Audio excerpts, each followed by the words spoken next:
Hello everyone, welcome to my channel learn English with Priyanka Chaudhary. आज के session में हम बात करने वाले हैं कई तरीके किसी भी लैंग्वेज को सीखने के। जब भी हम कोई नई लैंग्वेज सीखना चाहते हैं तो हमारे दिमाग में कई सारी चीज़ें आती हैं कि हम किस तरीके से सीखना शुरू करें। क्या हम उस लैंग्वेज के बारे में एक एक चीज़ें समझ के फिर उसको सीखने की कोशिश करें। कुछ लोग हमें बोलते हैं कि चीज़ों को बस तुम रट लो, सारी चीज़ों को रट लो and it's very easy to learn any language. रटने वाला मेथड भी होता है एक, जिसमें आप चीज़ों को रट के और आप उन चीज़ों को बोल देते हैं, राइट। सो और क्या तरीके हैं, चलिए देखते हैं आज की वीडियो में। Please watch the video till the end. किसी भी लैंग्वेज को सीखने के तरीके ये हो सकते हैं। मेमोराइजेशन बेस्ड लर्निंग हो सकती है, अंडरस्टैंडिंग बेस्ड लर्निंग हो सकती है, ब्लेंडेड लर्निंग के बारे में हम बाद में बात करेंगे।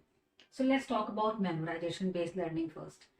तो मेमोराइजेशन का मतलब क्या होता है? कोई भी चीज याद कर लेना, मेमोराइज कर लेना, राइट। तो किसी भी लैंग्वेज को सीखने के we are targeting English language here. So English language को सीखने के, आप इंग्लिश बोलना चाहते हैं, इंग्लिश बोलना सीखना चाहते हैं, इसका एक तरीका ये भी हो सकता है कि आप हर चीजें रट लिया करें। आप कहीं से भी कुछ भी सेंटेंस आप समझते हैं, आप कहीं से कुछ पढ़ते हैं, किसी वीडियो में आपने कोई सेंटेंस देखा, उसकी मीनिंग जानी और आपने उस चीज को रट लिया, राइट। तो इस तरीके से आप चीज़ों को यूज कर सकते हैं, आप उन सेंटेंसेस को यूज कर सकते हैं और इंग्लिश बोल सकते हैं। तो एक तरीका ये भी होता है मेमोराइजेशन, इसमें आप चीज़ों को ज़्यादा से ज़्यादा याद करने की कोशिश कर रहे हैं। Next another way is understanding. दूसरा तरीका होता है अंडरस्टैंडिंग बेस्ड लर्निंग। इसमें क्या है, इसमें आप चाहते हैं कि मैं हर एक चीज़ की मीनिंग समझूं, हर एक चीज़ की ट्रांसलेशन समझ के फिर उस लैंग्वेज को सीखने की कोशिश करूं। तो यहाँ आप ज़्यादा जोर देते हैं अंडरस्टैंडिंग पे। तो understanding based learning is also important. I am not denying कि ये इम्पॉर्टेंट नहीं है, it is also important. So understanding based learning ये होती है जहाँ पे आप चीज़ों को आप किसी लैंग्वेज को सब कुछ समझ के फिर सीखना चाहते हैं, एक एक प्रोसेस को फॉलो करके फिर सीखना चाहते हैं। तो चलिए पहले ये देखते हैं कि हम क्या क्या चीज़ों को सीख सकते हैं, क्या क्या चीज़ों को याद कर सकते हैं किसी भी लैंग्वेज को सीखने के लिए। तो जब हम मेमोराइजेशन मेथड यूज करते हैं कोई भी चीज़ सीखने का, किसी लैंग्वेज को सीखने का, तो क्वेश्चन आता है हम कितना याद करें, हम कितने सेंटेंसेस लर्न करेंगे। सारे सेंटेंसेस तो लर्न नहीं कर सकते हैं, राइट। आपने कुछ चीज़ें तो लर्न कर ली हैं कि अपना नाम बताना है तो आप बोल दोगे कि माय नेम इज डैश, जो भी आपका नाम है, माय नेम इज प्रियंका।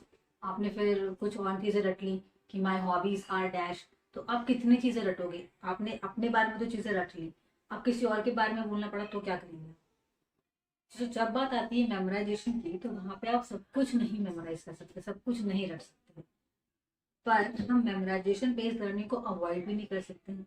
कुछ चीजें इंग्लिश लैंग्वेज में ऐसी हैं जो हमें लर्न ही करनी पड़ती है, हमें याद ही करनी पड़ती है। वो क्या है, लेट्स सी। जैसे कि वर्ड मीनिंग। अब यहाँ पे आपको ये तो लर्न करना ही पड़ेगा कि हिंदी में बोले जाने वाले कुछ वर्ड्स को इंग्लिश में क्या बोलते हैं। हिंदी वोकैबुलरी जो हमारे पास है ऑलरेडी, हिंदी में जो हम वर्ड्स को जानते हैं उनको इंग्लिश लैंग्वेज में क्या बोलना चाहते हैं, ये जानना हमें ज़रूरी है, वो वर्ड्स हमें याद रखने पड़ेंगे। नेक्स्ट और क्या याद रखने वाली चीज़ें हैं? Phrases, idioms and proverbs. बहुत सारे फ्रेजेस ऐसे होते हैं, कुछ मुहावरे होते हैं, कुछ कहावतें होती हैं जो एग्जैक्टली हिंदी से इंग्लिश में ट्रांसलेट नहीं की जाती हैं, उनको भी हमें याद ही करना पड़ता है। तो इन सिचुएशंस में हमें मेमोराइजेशन मेथड ही यूज करना पड़ेगा for learning English. Now if we talk about understanding based learning, तो अब अंडरस्टैंडिंग बेस्ड लर्निंग की इम्पोर्टेंस क्या है और हमें इसकी ज़रूरत कब पड़ेगी। हमें अगर लैंग्वेज सीखनी है इंग्लिश और हम समझ के सीखना चाहते हैं, तो हमें सबसे ज़्यादा समझने की ज़रूरत है इंग्लिश ग्रामर सेक्शन को। इंग्लिश ग्रामर में सबसे इंपॉर्टेंट हमें ये जानना है सेंटेंस स्ट्रक्चर, हमें सेंटेंस फॉर्मेशन करना आना चाहिए, जिसके लिए ग्रामर जाननी ज़रूरी है। जिसमें आता है स्पेशली टेंस। टेंस की नॉलेज होना हमें बहुत ज़्यादा ज़रूरी है। Apart from this, there are so many other topics as well that comes under English grammar. Tense actually plays a vital role in speaking English grammar, and tense दोनों ही सीखना and समझना बहुत ज़्यादा ज़रूरी है, इसको आप रट नहीं सकते। रटने के लिए क्या चीज़ ज़रूरी है? टेंस में यूज होने वाले रूल्स। जो रूल्स हमें एग्जैक्टली फॉलो करने पड़ते हैं टेंस में, वो रूल्स हमें रटने की ज़रूरत है। और उनको कैसे यूज किया जाए, वहाँ हमारी अंडरस्टैंडिंग काम आएगी। क्या हम सिर्फ किसी भी एक मेथड को यूज करके लैंग्वेज सीख सकते हैं क्या? नो, अगर हम सिर्फ मेमोराइजेशन बेस्ड लर्निंग को लेके चले, सब कुछ रटते ही रहे और अंडरस्टैंडिंग पे फोकस ही ना करें, तो आप कुछ चीज़ें तो रट पाएंगे कुछ हद तक, बट सब कुछ नहीं कर पाएंगे। ऑन दी अदर हैंड, अगर हम अंडरस्टैंडिंग बेस्ड लर्निंग को लेके चलें, तो आप सब कुछ समझने पे जोर देंगे तो वहां भी आप फेल हो जाएंगे। क्योंकि जब बात आती है प्रोवर्ब्स की, इडियम्स की, और बहुत सारे एक्सेप्शंस भी होते हैं इंग्लिश में जहाँ रूल्स भी फेल हो जाते हैं, तो वहां पे आपकी अंडरस्टैंडिंग भी फेल हो जाएगी। वहां पे आप एक एक चीज़ों को समझ के अगर कुछ नई लैंग्वेज सीखना चाहेंगे तो आप वो भी नहीं कर पाएंगे।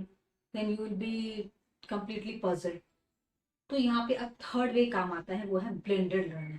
Now what is this blended learning? In blended learning we actually combine these two other ways of learning English language और एनी अदर लैंग्वेज। इसमें हम क्या करते हैं, हम दोनों चीज़ें फॉलो करते हैं। हम मेमोराइज भी करते हैं चीज़ों को और हम समझते भी हैं। जब इन दोनों को चीज़ों को आप साथ में करेंगे, then you can easily understand and even memorize the things properly. तो आप इन दोनों चीज़ों को अगर फॉलो करेंगे तो आपके लिए किसी भी लैंग्वेज को सीखना आसान हो जाएगा। So do not rely only on one method, combine these two other methods. Then it will be easier for you to speak and learn another language. That's it for today. This is the tip from my side. See you in the next video. Bye bye.